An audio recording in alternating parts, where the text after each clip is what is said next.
साथियों नमस्कार। मैं दिनेश कुमार गौड़ अपने चैनल पे आप सबका स्वागत करता हूं। सबसे पहले क्षमा चाहता हूं कि मैं व्यक्तिगत कारणों से काफ़ी समय से आपसे रूबरू नहीं हो पाया। आशा आप मुझे क्षमा करेंगे और मेरी जो विचार मैं व्यक्त कर रहा हूं पसंद आएंगे तो उसे लाइक करेंगे, शेयर करेंगे और मेरे चैनल को सब्सक्राइब भी करेंगे। साथियों, हमारे देश के अंदर दो राजनीतिक जो है गठबंधन काम कर रहे हैं, एक एनडीए और एक इंडी। इंडी गठबंधन लगभग टूट की कगार पे है। तो हम बात करेंगे कि जो सरकार और विपक्ष की। आज जो सरकार है वो राष्ट्रवादी सरकार है, सबका साथ सबका विकास के सिद्धांत पे काम करती है। देश के आर्थिक हालात बहुत अच्छे कर दिए हैं। आज दुनिया के अंदर चौथी अर्थव्यवस्था हमारी है। सेना को मजबूत किया है, इंफ्रास्ट्रक्चर इतना मजबूत किया है कि हमारे बॉर्डर पे तक जो है साधन कर दिए हैं, चाहे रोड के हो, रेल के हो। और हमारे जो सैनिक कठिन परिस्थितियों में काम कर रहे थे, उनकी सुविधाओं का विशेष ध्यान रखा गया है। उनको आज ताज़ा खाना मिलता है, कपड़े मिलते हैं, सब अच्छी सुविधाएं उनको देने का काम किया है। क्योंकि हमारे देश का प्रधानमंत्री अपनी दिवाली वगैरह भी सैनिकों के बीच ही मनाता। आज भारत हथियार आयातक ही नहीं, हथियार का निर्यातक भी बन गया है और अच्छी खासे जो है हथियार हम निर्यात करते हैं। कुल मिला के देश का सम्मान आज दुनिया में बहुत अच्छे सम्मान हमारे देश को दिया जाता। जहां तक विपक्ष की बात है, विपक्ष तुष्टीकरण की नीति पे चल रहा है शुरू से।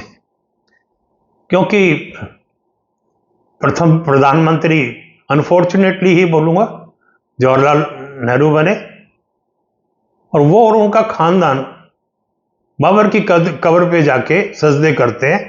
तो आप समझ सकते हैं कि उनके आदर्श कौन। और दूसरी तरफ हिंदू आराध्यों से उनको नफरत। ज्यादा डिटेल में नहीं जाना चाहूंगा। नेहरू ने तो ये तक कोशिश की थी कि हमारे राम लला की जो मूर्तियां प्रकट हुई थी उनको वहां से हटवा देने की। खैर, आगे चलते हैं। जहां तक विपक्ष की बात है, ये आतंकवादी, अलगाववादी और जो घुसपैठी हैं, इन सब के हितैषी। कश्मीर के अंदर पत्थरबाज जो थे उनके मानव अधिकार की चिंता थी और वहां के जो हमारे सैनिक लोग थे उनको वहां के लोग बेइज्जत करते थे। उनका कोई मानव अधिकार नहीं सरकार ने कभी सोचा। हमारे देश के जो संसाधन है उसमें उन्होंने कहा सबसे पहला अधिकार मनमोहन सिंह जी ने कहा था मुस्लिमों का, जबकि बहुसंख्यक देश में हिंदू है। जबकि सोनिया गांधी ने मनमोहन सिंह के टाइम के अंदर कोशिश की थी ऐसा बिल लाने की जो हिंदुओं के लिए बहुत घातक होता। तो उनकी जो है आप नीतियां देख लीजिए। और जो वो आतंकवादी कश्मीर में थे, अलगाववादी आतंकवादी, उनकी सुरक्षा के ऊपर हमारी सरकार पैसा खर्चती थी। यासीन मलिक जैसे हत्यारे को प्रधानमंत्री अपने साथ बैठा के जो है डिनर करवाते थे, खाना खिलाते थे। तो उनकी जो है ये परिस्थिति थी। खैर, आज के हालात पे चलते। सरकार विपक्ष को नीट से शुरू से चिढ़ थी। जब से नीट शुरू हुआ, नीट से चिढ़ क्यों थी कि नीट से पहले जो ग्रेजुएट थे, ग्रेजुएट के प्रवेश के लिए ये 30 से 50 लाख रुपए लेते थे और पोस्ट ग्रेजुएट के लिए स्कूल में एडमिशन के लिए 50 से 1 करोड़ तक लेते थे। और 90% कॉलेजेस इन भ्रष्ट नेताओं के थे। नीट आने से इनकी वो जो है भ्रष्टाचार खत्म हो गया। एक साधारण जो है परिवार का बच्चा भी परीक्षा में बैठ के पास होने लगा। तो सबसे पहली चिढ़ तो इनको नीट से इसलिए थी। फिर इनको पेपर लीक का बहाना मिला और इन्होंने धर्मेंद्र प्रधान के इस्तीफे की बात की। अब धर्मेंद्र प्रधान से इस्तीफे का कारण क्या था? पेपर तो लीक, यूपीए के टाइम में 152 पेपर लीक हुए थे और राजस्थान में तो उनके खुद के जो नेता जो सचिन पायलट हैं, उन्होंने अजमेर से लेकर जयपुर तक इसी मुद्दे पे, पेपर लीक के मुद्दे पे पैदल यात्रा की थी। प्रियंका गांधी ने भी अपने स्पीच में कहा था कि पेपर लीक एक बहुत बड़ी समस्या है और हम इससे अभी तक ठीक नहीं कर पाए। धर्मेंद्र प्रधान को हटाने के लिए भी एक उनकी कारण था। उन्होंने धर्मेंद्र प्रधान को हटाने की मुहिम क्यों चलाई? धर्मेंद्र प्रधान ने हमारे देश के इतिहास को सही करने की कोशिश की। जो पहले वामपंथियों ने इसके अंदर जो है उल्टियां कर रखी थी, उनको सही किया। मुस्लिमों के जो, इस्लाम के जो आतंकवादी थे, आक्रमणकारी थे हमारे, उनके इतिहास की जगह हमारे देश के स्वाभिमान वाले इतिहास की, जो हमारे वीर थे, उनकी जो है गाथाएं उसमें जोड़ने का काम किया। हमारे जो मौर्य वंश जो है, जो पुराने हमारे वंश थे, आपके चोल वंश, मराठा आदि, उन सबको इसमें जोड़ने का काम किया। हमारे जो वीर और वीरांगनाएं थी, उनकी जो है गाथाएं इतिहास में जोड़ने का काम किया और मातृभाषा और क्षेत्रीय भाषाओं को प्राथमिकता देने का काम किया। तो धर्मेंद्र प्रधान से ये चिढ़ थी।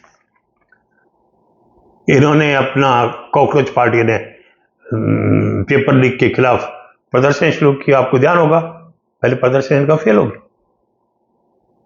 इस बीच में विदेशी ताकतों को यह पता लगा कि भारत के अंदर बहुत जल्दी जो है एफसीआरए के नियमों में संशोधन होने जा रहा है। तो खलबली मच गई। मुस्लिम संगठन के लोग, मिशनरीज, ये गृह मंत्री अमित शाह से मिले और उनको कहा आप इस बिल को रोकने का काम कीजिए। जब गृह मंत्री ने रोकने के लिए मना कर दिया, तो फिर विदेशी फंड से इस आंदोलन को फिर से सक्रिय करने का काम किया।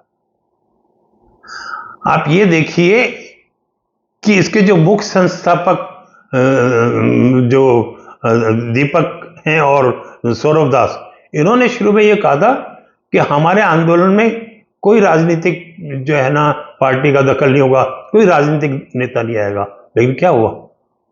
इसमें आप भी आई, समाजवादी पार्टी भी आई, कांग्रेस भी आई, अर्बन नक्सली आए, आंदोलन जीवी आए, जेएनयू के टुकड़े टुकड़े गैंग आई।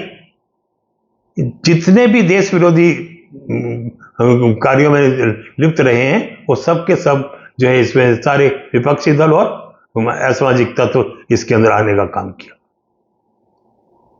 और इन्होंने जो सूत्रों से पता लगा, ऐसी जगह से इस तरह की महिलाओं को हायर किया जो अश्लील हरकतें करें, भद्दे जो है शब्द बोले।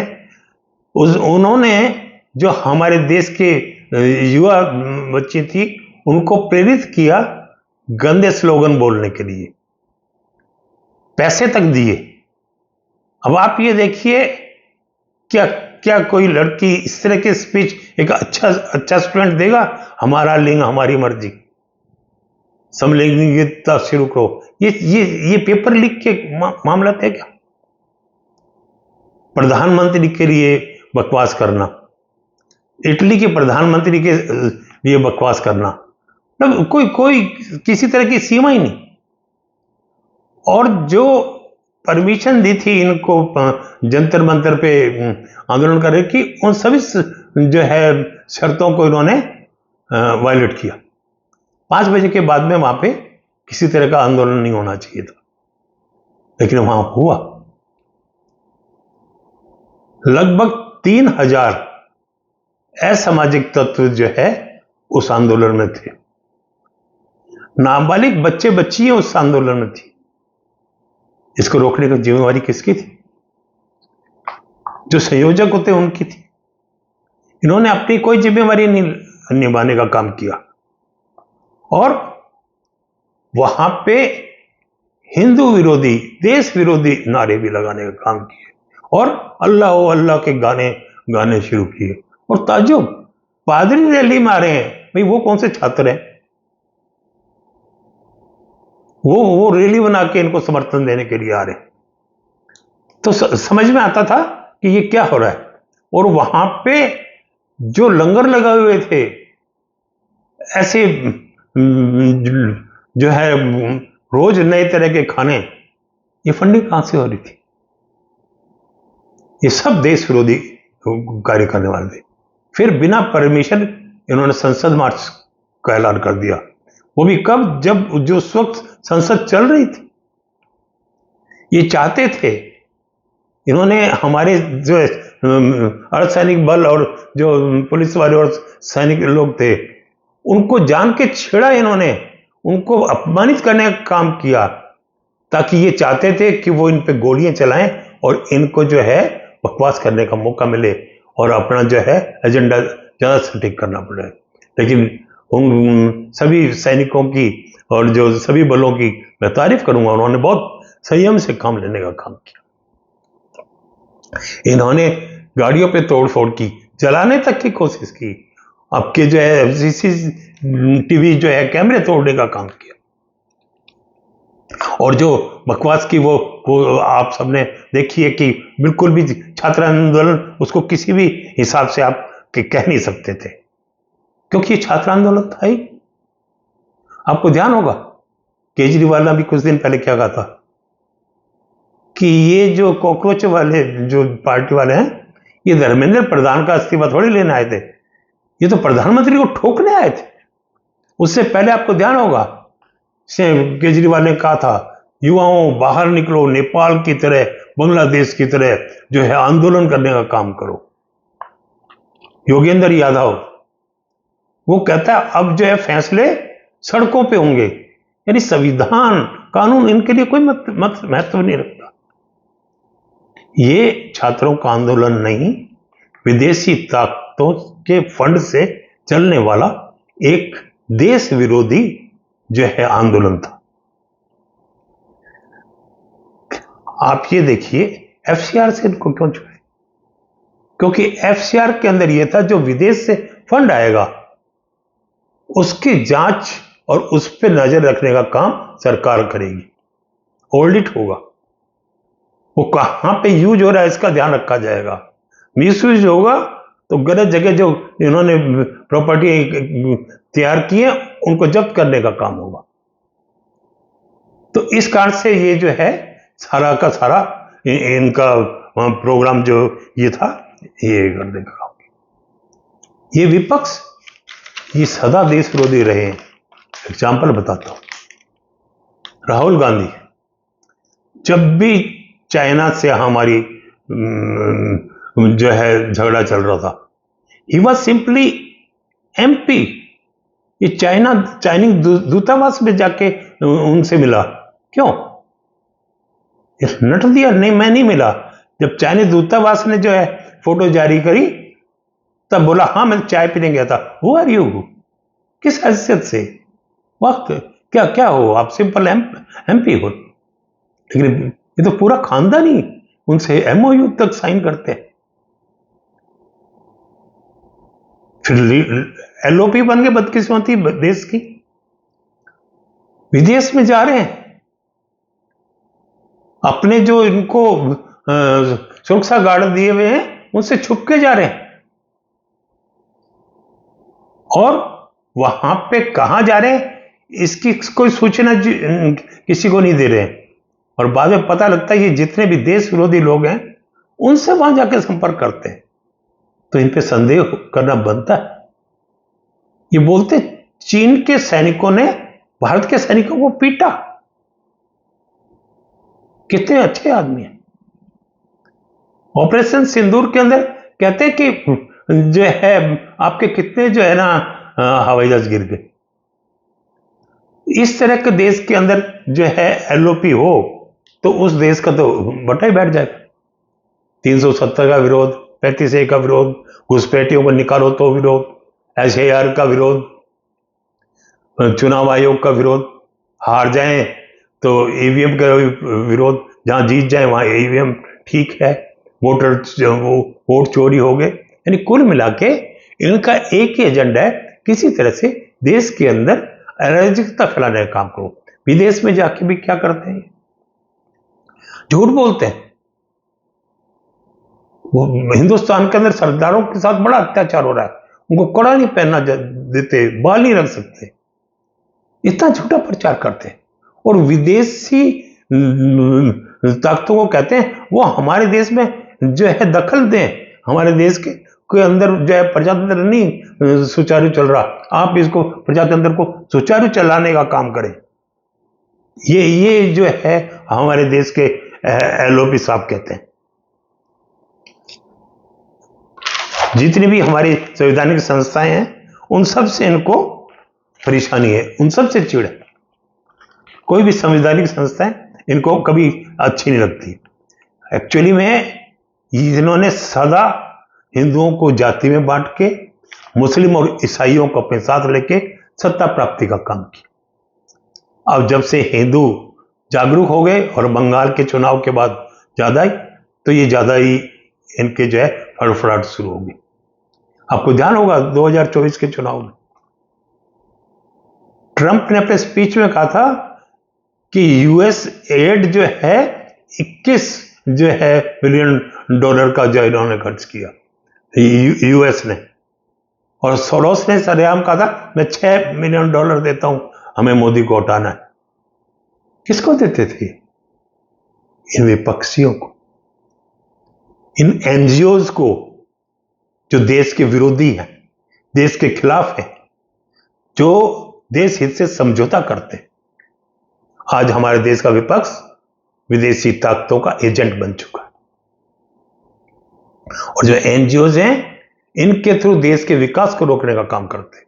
आपको ध्यान होगा जो आपके तमिलनाडु के अंदर हमारा जो न्यूक्लियर बन रहा था, तब इन्होंने आंदोलन किया कर्नाकुलम में, और नर्मदा के अंदर इन्होंने नर्मदा बचाओ का एक आंदोलन चलाया, तो उसमें उसको बांध को ढीले करवाने का काम किया।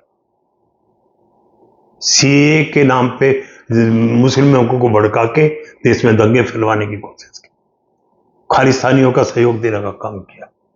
घुसपैठियों को निकालने के वक्त जो है आगे आगे कि घुसपैठियों को न निकालो, कहते आतंकवाद के कोई जो है ना धर्म नहीं होता।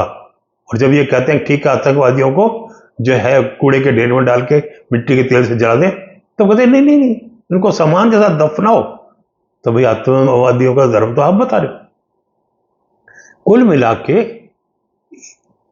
इस वक्त जो विदेशी ताकतें हैं उनको भारत से चिढ़ है, और विशेषकर मोदी से, कि मोदी जी एक मजबूत इच्छा शक्ति वाले आदमी हैं और उनके लिए देश हित सर्वोपरि है। सादा जीवन जीते हैं, अपने परिवार तक की जो है वो आउट ऑफ वे जाके कभी कोई किसी तरह की मदद करने का काम नहीं करते।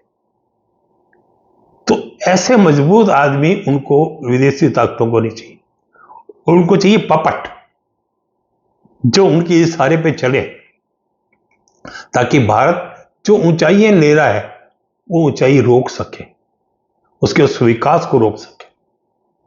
और इस वक्त मेरा एक निवेदन है राष्ट्रवादियों से और विशेषकर सनातनियों से, सरकार, न्यायालय ये सब अपना काम कर रहे हैं, करेंगे, लेकिन देश के जागरूक नागरिक होने के कारण से हमारा भी कोई कर्तव्य है, हमको भी अपने कर्तव्य का पालन करना चाहिए। आपको ध्यान होगा हमारे सीडीएस विपिन रावत जी ने कहा था, हमारे देश को जब लड़ाई होगी तो 2.5 मोर्चों पर लड़ना होगा। ये जो आधा मोर्चा जो देश के अंदर है, विपक्षी दल और देश विरोधी हैं, इसमें विशेष करके गांधी और नेहरू के पाप। जब देश का बंटवारा धर्म के आधार पर हुआ था तो उन्होंने उन लोगों को इस देश में रोकने का काम किया जिनकी निष्ठा पाकिस्तान के लिए थी और आज भी ज्यादातर लोगों की है। मुझे ये कहने में कोई शर्म नहीं है। तो इसलिए हमें हमारे देश के अंदर जो बैठे हुए हैं देश विरोधी तत्व, इनको से सावधान रहना है। और इलेक्शन जब आए तो हमको सिर्फ उस दल को चुनना है जो देश प्रथम जिसके लिए हो, जो सबको साथ लेके चलने की बात करता हो, कोई तुष्टिकरण की बात नहीं करता हो, सबको समान दृष्टि से देखने का काम करता हो और देश को आगे बढ़ाने की कोशिश करता हो। एक केक और हिंदू की एक समानता है। केक जब कटता है तो बढ़ता है और हिंदू जब बढ़ता है तो कटता है। इसलिए इस चीज को याद रखना है, एक रहेंगे सुरक्षित रहेंगे, बटेंगे तो निश्चय ही तबाह हो जाएंगे। एक रहेंगे जीतेंगे और बटेंगे तो हार निश्चित। इसलिए एक रहें और श्रेष्ठ रहें, श्रेष्ठ भारत का निर्माण करें। इन्हीं बातों के साथ मैं अपने वाणी को विराम दूंगा और फिर निवेदन करूंगा कि मेरे चैनल को सब्सक्राइब करें, पसंद आए तो मेरे वीडियो को लाइक करें। जय हिंद, नमस्कार।